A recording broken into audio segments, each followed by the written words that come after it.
bringing communities together around the world. Hi guys, thanks for clicking the play once again. My name is Ezmond and welcome to the Singapore Forward podcast on the Singapore Community Radio. Today we're going to touch on three different things which are all in alignment: the advertising, marketing and branding. You see, many years ago when I was first running my physical store as a teenager, I got into contact with these three things and I was learning so much. And when I was out, I saw this really nice visual which was pretty cool. It showed a visual of advertising, marketing and branding. So for advertising, this was the line, right? This was the line. It said, advertising is when you stretch out your hand and you know that someone wants to go out on a date with you. Marketing is when you reach your hand further up and ask the girl to go out on a date with you. And branding is why she says yes and she places a hand and goes out on a date with you. This is pretty interesting, right? I thought that was interesting. And I think today our guest would be someone great to really talk on these things and to share with us his challenges, his experiences working with mega brands, his entire process, what is his daily routines like, and more on that. So before I introduce him to all of you, I want to go through his impressive portfolio. When I saw it, I was blown away because even for me today, I'm not at this level. So let's just say that in 1995, he started his career at Audi Agency Network London, and 1998 till 2000, he was the GM at DDB China. At the turn of the century, he became the MD for DDB Berlin, and in 2001, he became Chief Development Officer at the BBDO Group, Singapore. Now, it keeps going on and on and on. There's so much of big brands, people whom he has served, he has done consultancy for, educated. So I'm going to go quickly to 2005 when he became part of the adjunct faculty at SMU and he started teaching, educating. He was a lecturer. And then he was called back as a marketing director at Audi Korea and became the global head of creative at Audi headquarters in 2017. Now, this is something really interesting. During the London 2012 Olympics, he was the main branding consultant for Singapore and the liaison for the British. Everyone, I'd like to introduce all of you to Mr. Jörg Dietzel. Did I pronounce your name correctly? Almost there, very close. Almost there. Yes. How do we actually pronounce the name? Because it's a German name, right? It's a German name. The German O is an umlaut, 2 dots on the O, so it's actually Jörg. Right. So it's not silent. It's just subtle. It's Jörg. Jörg. I'm blaming my mom. But she says she had no idea that I would work everywhere else outside Germany. Okay. So everybody's struggling with it. It's okay. Did you have a nickname when you were working at? Because most of the people were Europeans when you first started out. I'm just making it easy at Starbucks when I just go by an initial. But people should make the effort, right? Come on, we're living in this international, when they write your name, connected world, and make an effort, right? I mean, your name is not that easy, and you know we have all sorts of names. Right? I have Ezmond, I have Ezmond, I have Ezzy. Yeah, I've got all of this. So tell me, I believe everyone would be interested to know where did all of this start? Like, were you in school and then right after that you went into Audi, or were you doing something else? What happened? No, I was doing many things. I was in school. After school, I went to study. Sure. I studied in Bonn, in Germany, which was then the capital of Germany. And after I finished, I got a postgraduate research scholarship for South Africa. So that was my first venture into the world, and it was supposed to be in Durban. And it was in Durban, but I didn't study much. I traveled the country, I went everywhere and met people, and as you do, for 1 year, which was great. And during that time when I was at university, I already started to write for the local newspaper, for here and there, for some magazines. So it was the original thing to do, the typical, the obvious next step that I would write. So I started off as a journalist, working with the newspaper, and then I did some TV in Sky News, which has just opened in London at the time. Came back to Germany, joined my first agency, and still as a journalist / copywriter.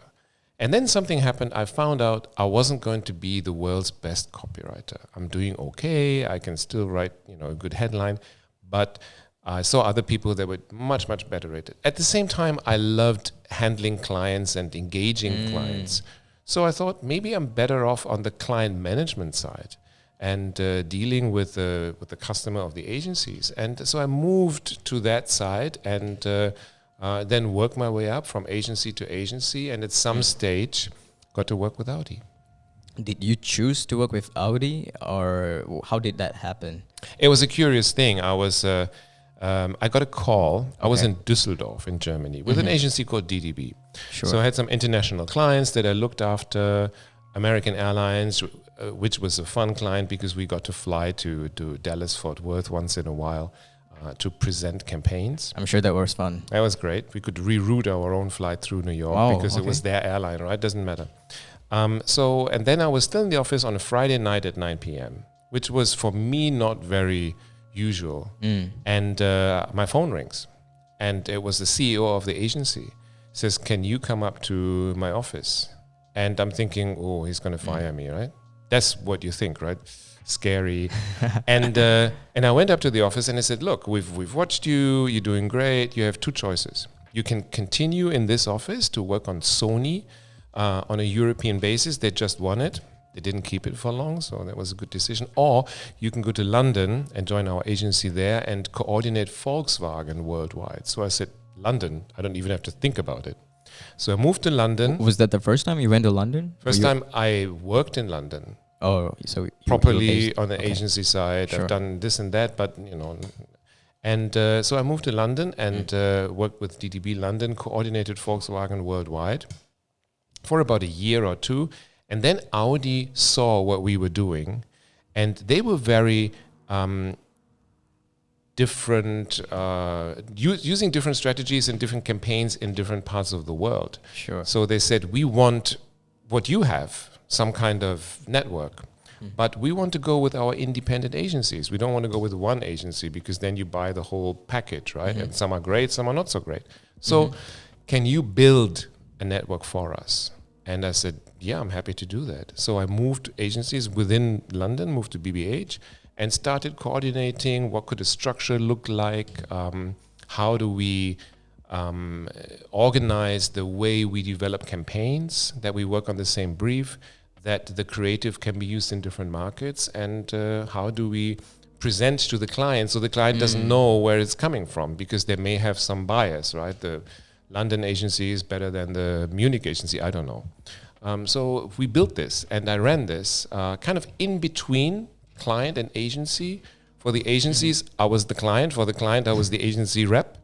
And that's how the relationship with Audi, the very long relationship with Audi started. Sounds like it was really long hours, was it? Like your daily work hours? It was because you have so much to do. You're handling teams, meeting clients, strategizing. Yes, but it was fun. And there was a lot of travel because I had to go to Germany to present and meet the other agency heads in Paris and in wherever, in different places in Europe. So it was fun. And if you enjoy what you do, I don't think the hours really matter so much. Right. It's like I've read this somewhere as well. It talks about their 3 to 4 hobbies that you should have in life, which is the first one, career, and then something creative, something for your health. And to constantly find, besides the career, the other 2 or 3 can be something new every single year. So it sounds like you really enjoy working at Audi and, strategizing, handling team. Was there a specific part that you enjoyed more? Because some people enjoy the aspect of managing a team and telling them what to do, strategizing, being a leader in that form. Some that work in the big brands prefer to be more forthcoming in client meetings, going out there, being part of their mega meetings. Was there one of each? Which one did you actually enjoy more? Okay, there were 3 things that I enjoyed. Okay. First of all, working with the creatives, because to me, I wasn't on that side. I was the kind of the suit, right? We call them suits, dealing with clients. But I always loved working with creatives because they think so differently, and they come up with ideas, that you wouldn't even have thought of. But when you then look at it, you say, why didn't I come up with that? I mean, guess that's why they paid the big bucks. So that was always a part of working in an agency or with agencies that I really, really enjoyed, number one. Number two, it was the international part of the business. Not just looking after one market and what's happening in the market, how can we talk to the consumers, but really coming up with ideas that travel, that fly, that can cross borders. I think that's a bit of a harder challenge, because ideas normally are very kind of culturally motivated. But if you can find something, if you can find a human truth that works in Korea and in the US and in Singapore and in France, then you know this is a big idea. So I loved that international part. And the third part I loved was to be challenged. So for me, when I went to China to run DDB in China in end of 1998, where not everybody was working in China yet, and it wasn't so easy for foreigners, that was a great challenge because everything was completely different. I mean, from language and culture and the way people work, and I made many mistakes, but I also learned so much. So that challenge I really enjoyed. What are your thoughts on handling challengers? Do you think there's like a breaking point where you have given your best, and if it's still challenging, then you take a step back, or push further, give more, take more risks, push the boundaries? I don't know. I haven't really developed a kind of strategy, set down and say, "Oh, this is how I face the challenge." You know, it's just going into the situation. Very often, you don't even realize that it's a challenge until afterwards, right? When you solved it, you come into a new situation. It's great. It's new. It's different, and you look around. You try to learn. And I think part of the solution is you reserve judgment for a while. There was this one case where, and many people don't do that. It's the obvious thing to do, right? You listen, you wait, right? And when I left, a few years later, when I left Audi Germany, we had a little party, and somebody had collected stories from the staff about me, which I'd never heard before. And one of the stories was the very first meeting. We did this amazing global magazine, in a magazine format, but like a coffee table book. And it's not salesy, it wasn't about cars, it was about travel, it was about new experience and everything. It was really cool. And in my first week, she explained, the agency came in to present the concept. This was a new thing. And so they set up, and it was in the conference room, everybody was there. So I came, I said, "Hello, I'm the new guy."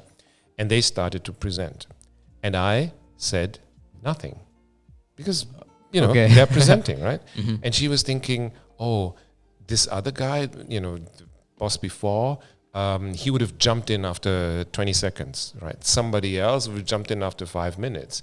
But for half an hour, that was the length of the presentation, I said nothing. Because why should I say something, right? They're presenting something. I want to know what they're all about." You're listening, respecting, being receptive. But all these things were going through her mind. "Oh, he hates this.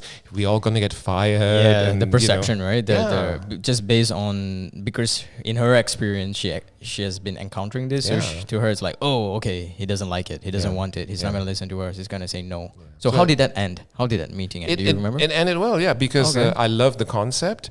But obviously, this is something I learned in Asia, especially in Korea. I asked everybody else first, because there, if you don't ask them first and they don't know what you think, they will say what they think you think, right? So in order to get their real opinion, you don't say anything, you ask them, right? And one by one, you know, what do you think? What do you think? So they have nothing to go by, so they need to be honest, right? And then in the end, you say what you think, and you say, "This is great. Maybe this one we can tweak a little bit and improve, and let's make this happen." And it was great. And for 2 years, the magazine came out globally in 14 million copies, and into all the households of all the drivers. And it was great. And then I left, and then they killed it. What happened? Somebody new came in, and they decided, "Oh, isn't it a bit old-fashioned?" And you know, people sometimes have a very linear view of platforms and of media and of channels, right? But media doesn't work like that, right? It's not just moving one direction and changing from one to the next to the next. It's getting wider, right? It's becoming more open. When video first started, music videos, right? MTV, right? Sure. They started with a song, which was before your time. Yes. Okay. called Video Killed the Radio Star, right? And it didn't. Video did not kill radio. It was a hit song, but it did Yeah. not kill. Video Yeah. did not kill. Yeah. Yeah, right? It was programmatic. This is why they played it, right? But it didn't happen. Radio just changed the kind of role it has a little bit, right? More kind of transactional traffic. Evolved, it started changing a little bit, but it didn't fade off and die. And that's why we really need to understand what's the perfect platform to reach the people that we're trying to reach. And it's not always kind of linear development from TV to magazines to newspapers to digital, and now everything's online. Would you say it's about understanding where the audience, where the target, the ideal audience are, and reaching them through the right platforms, like, and also testing, seeing what works, what did not work, and then going deeper? Because it doesn't mean that if radio works in this particular campaign or for this product, then it's going to work the same for everything, right? Yeah. Because you have to understand the audience. Yeah, of course. Yeah. Because this is where it all goes back to, right? Understanding your audience. Understanding your audience to talk about and to decide what is your message, because it needs to resonate with them. If it's not relevant to them, they're not going to care, right? True. And also, how do you get the message across? It's not just what you say, but how you say it. Different demographics, psychographics have different preferences. Some people like to see ads, some people like to see content, some people like to read stories, right? Yeah. And then media consumption habits, right? Where are these people getting their information from? The audience behaviors. In my understanding class, I makes do sense. an exercise. I pick one poor student, and we do an exercise, a day in the life. I think I did that once with you, right? Yeah, maybe. And I think so. yeah, a day in the life. What's your life like? How do you wake up? How do you go to work? You know, and Oh, then yes. once The- we know that, we can determine what are good channels to reach this person, right? And we shouldn't assume that if we have something that we need to get across very quickly, and newspaper allow us that opportunity, that it will reach everybody. If you look at young people, they don't read newspapers, right? So you need to go by what channels do they use to get their information.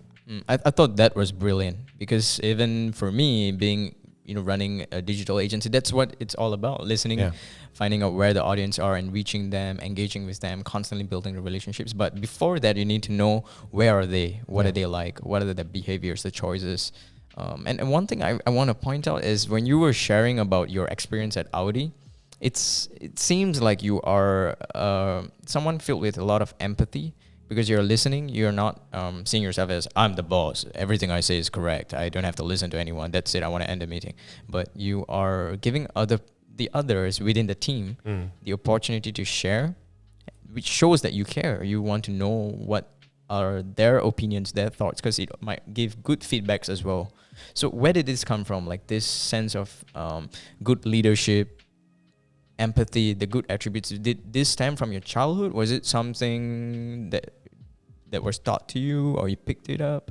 I think it's probably a combination of factors. Sure. So yes, I think childhood plays a part. What do you see at home? Because it's something that you learn, right? It's not something that you're born with, right? Yeah, you pick it up along the you way. pick it up, and so you look at your parents, how do they treat each other, how they treat you, and I grew up in a very supportive and nurturing and loving house.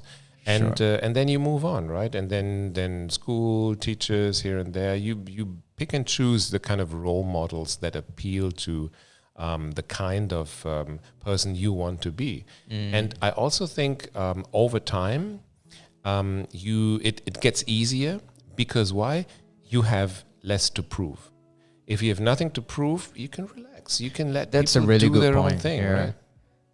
So it comes down to really giving your best and being authentic, and not constantly wanting this expectation of, oh, I am better, or this and that. Because you don't need to do that anymore, right? You've reached a certain age, you have a certain achievement or story to your name, and you don't have to say, oh, me, right? I mean, some people never grow out of it for some reason, but actually after a certain, you don't need that anymore. Nobody needs that. And actually you come across more relatable, and in a way you get more positive feedback from people, because you give them space, right? Because it's more of a journey rather than like a destination. Like once you've reached here, you have been through all these milestones, then I am better or something of a higher elevation.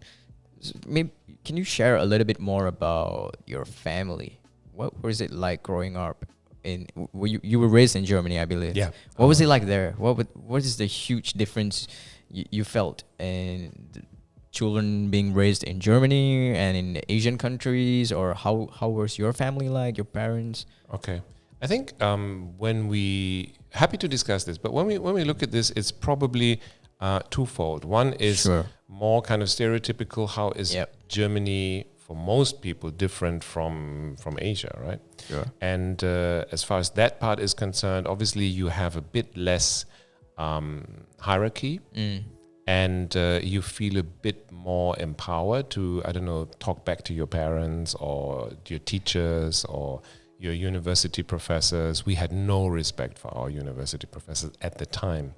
And You now, just walk out of the class. yeah, or you just call them names or whatever. And now I'm getting so much respect from the Singapore students that I'm thinking, feels surreal. wow, this is really, really different from the way it was, right? So overall, it's a little bit more of a kind of open and liberal society, and that reflects on most people, not everybody, but most people's upbringing.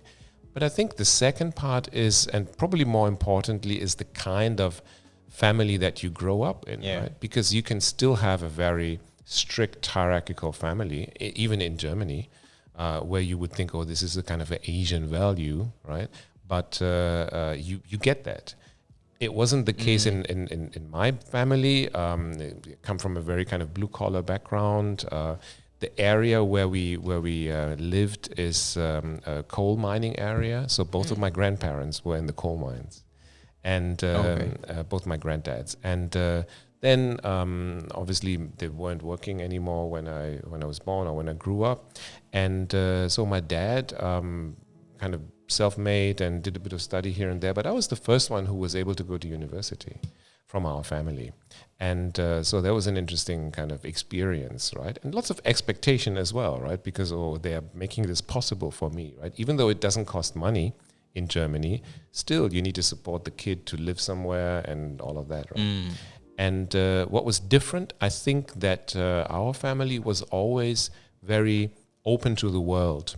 And that's not necessarily the norm, even in Europe. Sure. So some grew up, and even some of my friends from back then, they're still there. They haven't left the hometown where we all grew up, and they're still there. And sometimes I meet them when I visit my mom, and we have nothing to talk about. We say hi on the street, but we share nothing. And I think the fact that I went out into the world and worked all over the place also had something to do that my parents were in this international charitable organizations looking after orphans in Africa and this and that. And it was because it has an international structure. There were always people staying at our house from India, from Africa, from the States and all of that, which at the time in the 60s and 70s wasn't very so uncommon, common, right? So I was very early on in my life, I was exposed to that, and I thought it was fun and interesting, and I wanted to learn more. And when I was 12, they put me on a plane, and I went to the UK for the summer on my own, and my English was kind of okay, but not that great at the time. But that's how you learn, right? And that's how you get to know kind of different cultures. And then I went to the US and here and there. So I think that laid the seed for me wanting to not stay in Germany, but try other places and see what life is there. Are you someone that has gone through a downfall, some major challenges, pain? Because you have been moving around a lot on your own. You could feel the sense of comfort just traveling by yourself, moving to different countries to work, but whether it's financial, mental, emotional, was there a point of time you felt like a breakdown because you're alone by yourself? Besides having friends, you're by yourself. Was there a significant moment? I wasn't always by myself, so maybe that was a kind of crisis moment when I got married in 2005. Sure. And 4 years later, I got divorced because that was a very busy time for me. Sure. And 2008, my first book came out. My first TV series came out on Channel News Asia. So there was a lot of things going on in my life, and maybe I put all of that first. I mean, that was what I always heard when I came home. Like, I'm not your number one. And eventually it led to a breakup, which was fine, right? And now looking back, that wasn't a bad thing that happened. Maybe it was bound to happen, right? Maybe there was a kind of use by date of that relationship, right? But obviously that was a big change. So I moved out and just took a few suitcases, left everything behind, and found myself a place, right? So that in a way freed me up, because it's much easier, right? It's you can just decide on the spur of the moment. You fly away to Bangkok for the weekend or whatever you want to do. So in a way that wasn't a bad thing, but it was a big change. Sure. And I think maybe one more. Obviously, health is always an issue. Sure. So in order to work a lot, to travel a lot, and all of that, you need to be healthy. And when I was in Korea, there was some checkup from the company, and they found some cancer. Which I got treated in Korea, and it's fine, and they got rid of it. Okay. But obviously, if something like that happens to you, it makes you reevaluate your life. I mean, it's a stereotype, but it's true. It makes you think, okay, what is important? What do I really want to do with my life? And do I really want to continue in the rat race? Do I want to do something more meaningful? Do I want to give back? Do I want to volunteer? All of those kind of questions. So I think that also had a role in changing the direction that my life took after that. So for the audience out there, I believe there might be many people going through their own challenges, having different, whether it's mental, emotional, financial, some form of pain and struggle.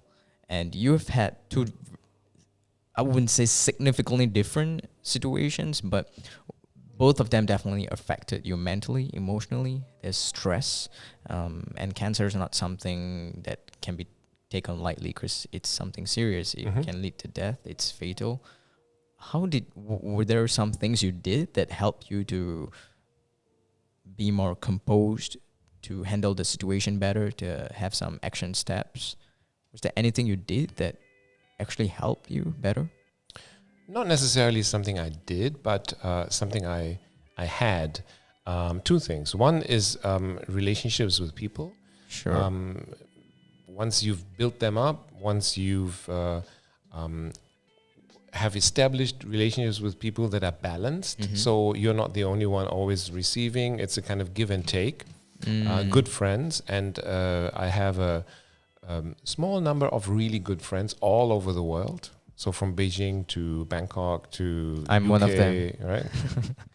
So that helps, right? So if you're in a situation where you need some support, where you just sometimes need somebody who says, "How are you? And are you okay? And is there anything you need? Do you want me to bring you some bird's nest or something?" So like sort of a communicate. Don't stay stuck. Talk to people. Sounds like a support system in a way, and it doesn't have to be a support system that you form, right? Like, okay, I'm gonna get you and you and you and you guys are gonna be there to support me. It could be the friends that you have been meeting for a while, your colleagues, anyone. It's already there. You sometimes don't realize it's there because they're just friends, right? Yeah. You travel to the city, you meet up with them, go out for drinks, whatever. But if it comes to a situation where you have some issue, then you find out, whoa, these are really good friends. They really care about me, right? And they really support me and listen to me and all of that. So that helped. And I think what also helps, in my case at least, is some kind of personal faith. This is something that I've found has been with me my whole life, and has always reminded me that I don't need to be perfect, and I don't need to be 100% in charge of my own life, because I'm not.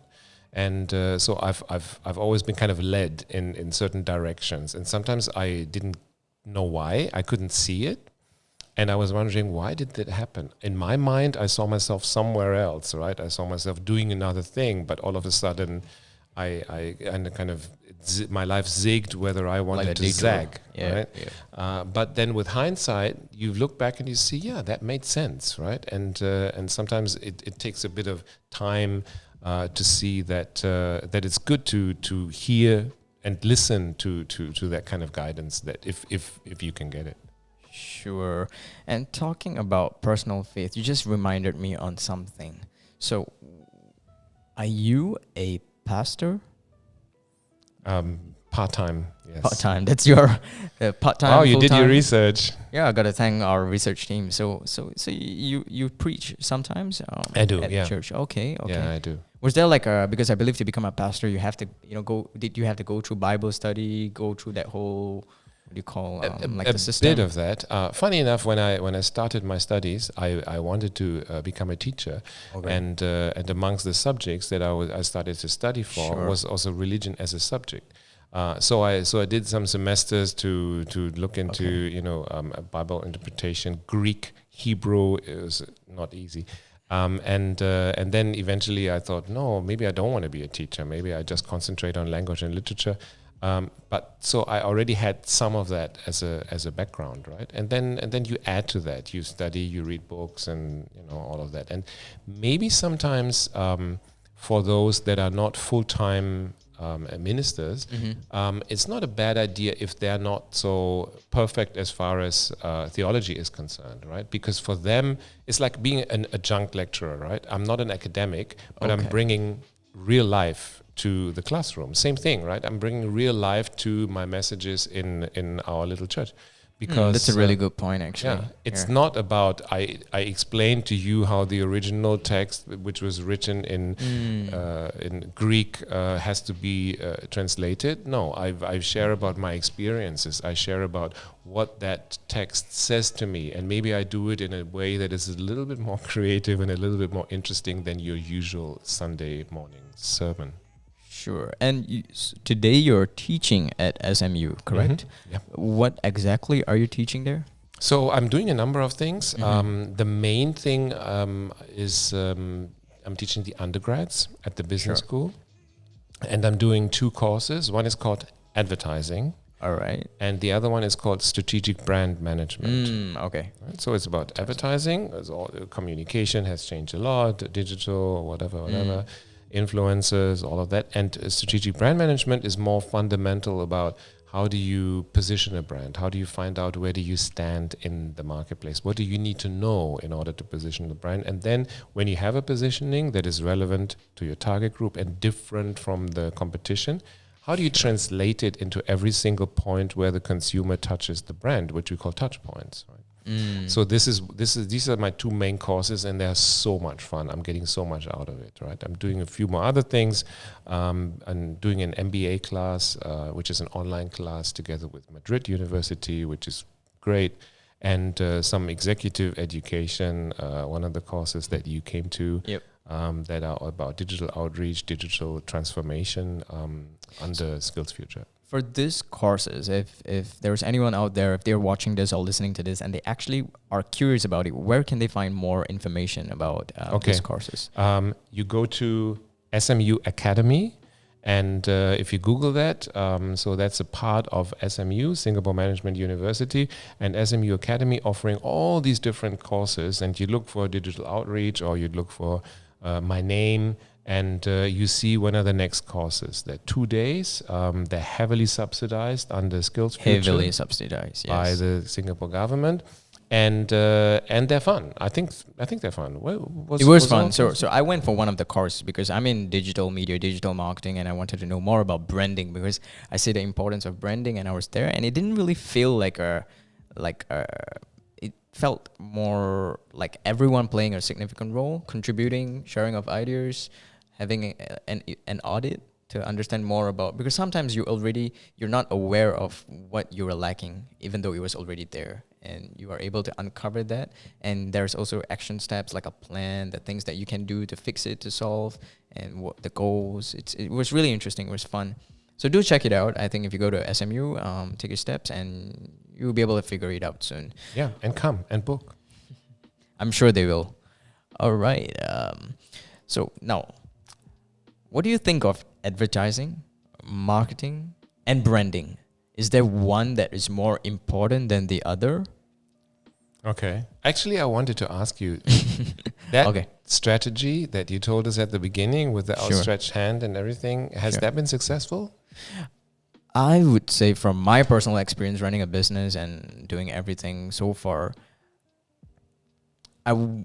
wouldn't say that there's one that is more important than the other, but typically I see a pattern where sometimes the brand is really strong, but their marketing initiatives or their sales is weaker.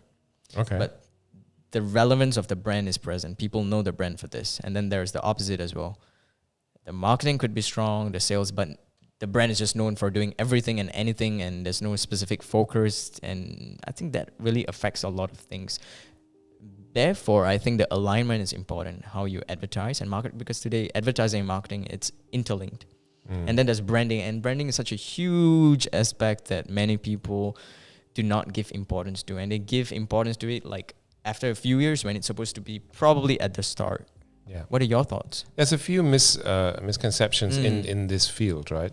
I think I think we should start by looking at marketing and advertising, right? Marketing, of course, is anything you do to bring your product or your brand or your service to the market. Sure. And obviously that has to do with how you price it. It has to do with what it is. That has to do with how you distribute it, all those different tools that you have. And then advertising, communication is a part of it, right? It's another tool how you bring your offer to the market.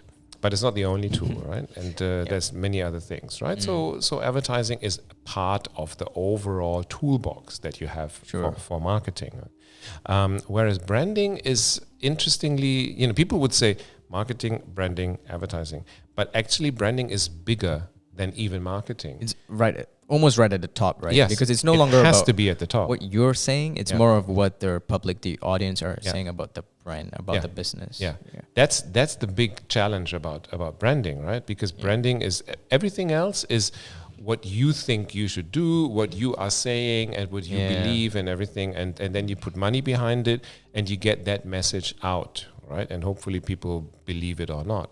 But branding, whether you have a brand or not, is not your decision. It's your target group's decision and what they feedback back to you, what they have in mind. So if you get it wrong, and it's so easy to get it wrong because we judge brands by our experience with that brand. And the experiences are forced and influenced by every single touch point. So these are not just marketing touch points. These are also the people. HR plays a big role in it because the people are all ambassadors for the brand. You call customer service, they're rude on the phone, you hate the brand, right? Right? It happens. Or they don't even answer the phone, right? It takes you half an hour, while you're waiting, right? Those kind of things, right? Very touch true. points. Or the uniforms, or the stores, or the look and feel of the logo, or the person who's on top, maybe sometimes they're in the limelight, right? So that can be good for the brand, but they can also hurt the brand, right? So I think the good people at Tesla, they're so focused on Elon Musk that that can sometimes help them because he says something and the world listens.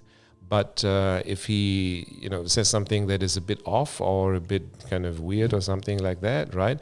Immediately it would also impact the brand and the stock price and all of that, right? So marketing should really be, as you said, positioned at the top with the CEO because it's only there where all the different activities of the brand come together for a decision. And if marketing is done well, would you agree that the brand would be safe? It will constantly evolve. The equity will also grow because you'll be constantly reaching the right audience, understanding how the audience are making decisions, the potential customers, how are they coming back, taking the feedbacks helps to elevate the brand. Would that play a part? Yes, if marketing is done well, but maybe if branding is done well, right? Branding. Because as I said, it's more than marketing. It's thinking about the kind of impressions that we create for the target group that we want to talk to. And if that is done well, and if it's consistent, right? If the setup is right, as I said, it's relevant, it's differentiated, I repeat myself. I'm like the kind of mantra. It's okay. It's good. Branding mantra. And also consistent, right? You need to be consistent. Otherwise, people are confused. You're telling me one thing, my experience is different. I don't know what to believe. Because you become known for too many things. Yeah. Like, what are you? And many times, Or it could even be a contradiction, right? And that's really bad for the brand. Trust, and the perception leads to the belief, Yeah. and then that really has the credibility and the trust to do more business. The word of mouth, referrals, all that happens.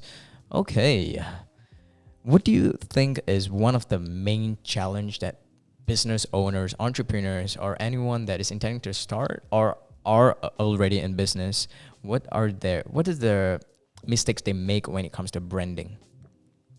Okay, the biggest mistake they make is they don't do it. They don't think about it. That is actually very true. Really, when I first started my business, everyone was just telling me, "Oh, it's about the ROI. It's about the ROI. It's about how much of money you make for your clients, for the brands, revenue, profit, cash flow, revenue, profit." But then, as I started, after years of running the business, the team grows, I started to realize that branding is a lot more difficult than actually producing an ROI. That is the truth. Like, you want to be remembered for something, right? Yeah. That's what makes a brand strong. Yeah, And it's something that you need to plan for, because the thing is, you cannot not have a brand, right?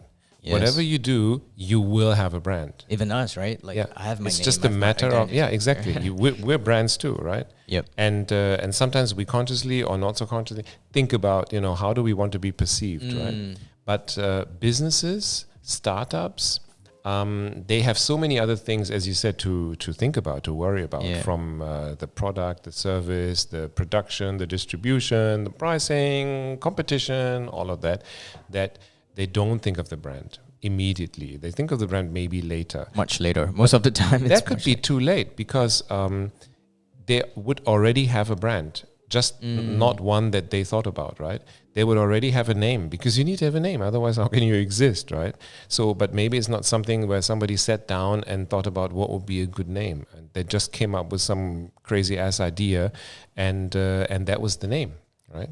I will never forget. I just did this little 6-part series on Channel News Asia with startups, and with everyone, different startups in Asia. Everyone I went in, it was called Venturepreneurs. You can still get it on. It's no longer called Toggle. It's called MeWatch. It's free. So if you go to MeWatch and look for Venturepreneurs, you see all 6 episodes. Quite interesting brands, from Shopback to brands that you've never heard of, but it's a good mix, and they all have different challenges, want to go into different markets, and they all share the same situation, that they haven't thought about branding.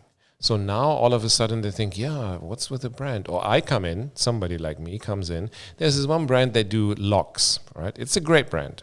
And they do locks for businesses, for Airbnbs, so people don't have to be there with the physical key and everything. It's a great business, and it's a great product, great packaging, looks a bit like Apple, and so it's all good. The name is called Igloo Home. Cold. And I'm thinking igloo is what? Refrigeration, air conditioning. I'm thinking snow, right? I'm thinking, And so I asked them, why have you chosen that name, right? Because you assume they went through a process, and then they didn't. The only thing they thought about was they looked at, we want to be a big global brand. We want to be Google. We want to be Facebook. We want to be Yahoo. Yeah. And what do all these 3 have in common? Double O. That's why they chose something with double O. Right. And I was like, if you watch it and you see my face, I'm like, what? This was nobody will get that. Nobody will get that. And you're just confusing people by saying you're something which you're actually not. Too late now. They're established, the name is out there, they're doing okay. So they have to make the most of it, right? But so if you ask me what's the biggest mistake they make, well, they don't think about it from the beginning, which is understandable, but still a mistake. Because the brand name stems from the identity, right? Yeah. The brand name is the introduction, like how I introduce you on the podcast, because that's your identity. That's how, besides your visual, how the audience come into contact with you. And it's the same thing with brand.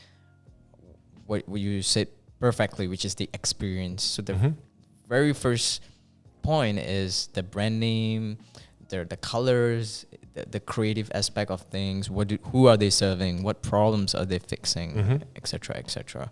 That's really interesting.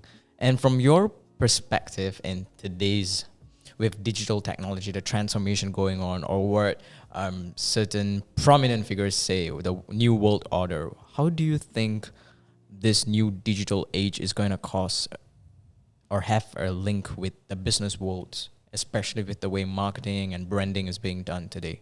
Okay. I think it of course affects the business world in many ways, right? We need 5 more podcasts to talk about that. Yeah, there's so many things I want to talk about, like brand positioning, colors. But for now, I think it influences them in a number of ways. First of all, it makes communication both harder and easier. Right? Why does it make it harder? Because you have more channels to work with, right? And channels are changing all the time, right? So youngsters are leaving Facebook and they're going to TikTok and Snapchat and I don't know what. And you need to catch up, right? If you want to catch them where they are, because it's a moving target, right? But it's also positive because you have a lot of opportunities to do things which don't cost as much money as they used to cost, because all of a sudden you have digital channels.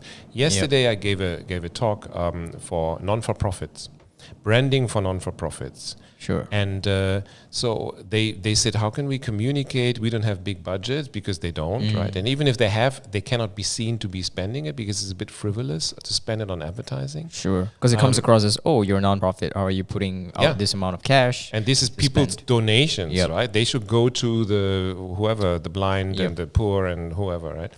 And then I said, look, now with digital media, you have a lot of more opportunities than you had before. Before, it cost you money. Whatever you did before, if you want to go into newspapers or magazines, there was money involved. Right now, you can have your own platforms, right? You can have your own Facebook page, your own Instagram page, and your own free. YouTube channel. Yeah, and it's so free. much easier. So all you need to do is produce some content, right?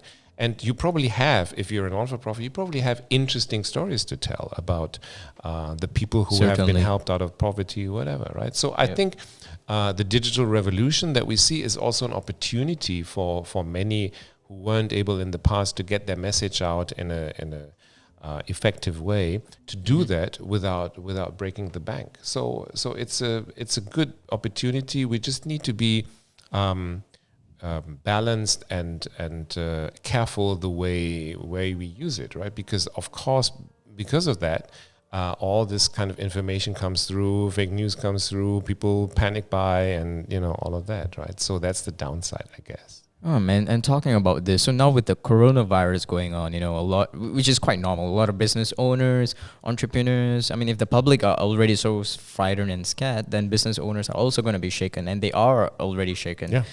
What can they do from your perspective? Is there something they can create or put out there to help the brand to constantly evolve, stay relevant, to be able to have more traffic, customers coming in? Is there anything they can try, test? I think now is a good time for brands to show that they care. People like brands that care, but they need to genuinely care and not just pretend they care. It's a really good point. So just a week ago,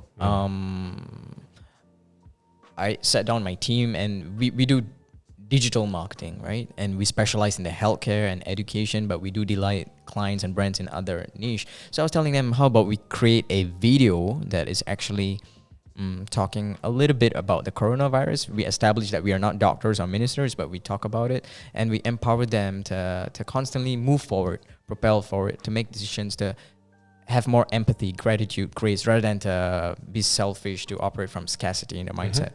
Would that be something to show that the brand cares and is putting out there to give freely, to contribute? Yeah, you can show that in many different ways, right? Obviously, you can give some free stuff away, and you can, but obviously not every brand can do that. Financial reasons, less income currently, so they need to be a bit more careful. But it's also it's about little things, right? It's about the kind of the hand wash that you put out at your Complimentary hand wash or things like facial that. mask. And or even think about, okay, we will do something maybe not for everybody, but just for healthcare workers, right? As we see currently, Yep. right? Healthcare workers get free coffee or whatever they do, right? To show the kind of support, if it's genuine, and if it's perceived as genuine. I think that's important. That's good. So something similar happened during SARS a long time ago, but Sure. brands started to, and whenever there's some kind of economic crisis, it comes up again where brands is like, okay, because we care, we give you better offer and all of that. Sometimes it's very transparent that this is only something they do to keep up their sales. But if it comes across as, oh, this is a brand that cares about, because what people want nowadays, what millennials want, what the people who are online want, is brands with values, right? We don't speak about unique selling propositions so much. We speak about the unique value proposition. What do you stand for, right? Yeah. Why are you here? What do you believe in? Yeah. Why you? And this is why we now see that brands that stand for something other than making money, it's fine to make money, but on top of that, right, what do you stand for? Brands like Nike, who take a very strong stand and are not afraid to alienate maybe some very conservative or whoever people, that they are doing really well. Also economically, I mean, it really pays, and the stock price is going up and all of that. So because this is already an expectation that people have, what is your value? What better time than now to show, put your money where your mouth is, right? To show what kind of values you have, right? And find ways to express that. Yeah. Nice. That's really nice. It's insightful. I hope if you're still watching this, if you're as crazy as me and you're still on the video, if you're engaging with us, I hope you have really good takeaways right here. And before we end this episode, I have a set of questions that my team has modified. So this originated from a French series by a host and a journalist as well called Bernard. I think Bernard Pibou or something like that. So this was also replicated into the actor studio when the host asked the Hollywood actors these final questions. So we've modified it a little bit, tweaked it a little bit to make it a little bit unique. I will ask you these questions. They're easy to answer, and it'll be interesting to see what you have. What is your favorite word? Grace. Nice. What is your least favorite word? Revenge. Vengefulness. Okay. What turns you on? Creativity. What turns you off? Boredom.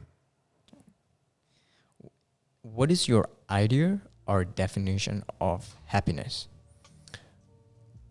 Sitting on a beach in Bali with my MacBook, writing a song lyric. I would love to do that as well. Just saying. Where would you like to live besides Singapore? And the countries that you have been living at, besides these countries, is there another country that you would like to experience living in? Hawaii. Hawaii. Not for the country, but for the place itself. Because I think in a way it's also perfect because you have East meets West, you have great climate, great diving, all of that. It's like paradise. Yeah, you also have a kind of American way of life and everything, but I'll never get a green card, so forget about it. Okay. What is your favorite curse word? I don't curse that much. Yeah. But if there was like on Do I an have angry to? day when you're Do I have angsty, to? yeah, you can. It's fine. You can. What is one? I don't know. We were never allowed to curse in my mom's house. And I think that, Similar to me. so yeah. you can have two reactions to that. You curse a lot when you're not at home, or that goes into your kind of DNA and you try to not to do it, right? So I don't really have. no. From a point of grace, no. Okay, I get Sorry. it. No worries. What profession other than your own would you like to explore if you were given the chance? Oh, I would love to be a news presenter. I would really love that. I love those kind of shows, and and to really come into the studio and talk to the teleprompter and read the news or interview people, and really enjoy that. It does fit you actually, because you're always looking dapper. Even on the Venturepreneurs, was it? Yes. The show, yeah, I always look clean. Even today, No tie. I'm different, no tie. It's okay. I've got no tie as well. Okay. Your pocket square is missing as well, but it's okay. But for this jacket, it's a new jacket. They made it. It's so high, right? It's so the Sure. thing is so high and it's so small. So It's I've tried yeah. it. You put a pocket square in it and it sits there. It's weird. I don't know why. Well, it looks nice like that with the pink. Yeah. Thank It's you. distinct. I like it. Okay, which profession would you never want to try? Mathematician. Oh gosh. I It's would the die. same as me. Same thing. I did well for English, humanities, even science, but when it came to mathematics, like I couldn't understand like why am I studying all these things? I know. I want to fix other problems, not mathematics problems. Exactly. I totally feel you. All right, the last question. If heaven exists, and in your case you're a believer, Yes, so it does. heaven exists, what would you like to hear God say when you walk through the pearly gates of heaven? Well done, my faithful servant. Amazing, amazing. I really like that. Well, thanks so much for being with us today. Great really fun. appreciate Thank you for your having me. presence. Yeah, it's been fun having you, and I believe that the audience have learned a lot. Whether you're a student or you're a working adult, if you're watching this, do let us know in the comment section, or feel free to drop me a message. Let me know how you found this, and if there's anything else you'd like to find out more from our gentleman right here. Is there a way people could reach you? Social media? Yeah, business people can go website? to my Sure. Facebook page. They can find me on Instagram. It's Jörg Dietzel, JORGDIETZEL. We'll put that. Easy to down. find on Instagram, and actually that's what I prefer because numbers matter. Sure, yeah. Grow the followers. So Instagram, Facebook, LinkedIn. Do you have LinkedIn? Yes, Okay. there's LinkedIn LinkedIn as well. well. No TikTok. No TikTok. No TikTok Too for old now. TikTok. No lip syncing and dancing for now. But Exactly. we'll get him on it soon next time with his dapper suits. All right. Thank you so much. It Thank has been you. a pleasure. Do just stay tuned for the next episode, or just skip the next and watch our video. Thank you and All have a right. great day. Thank you. Bye bye.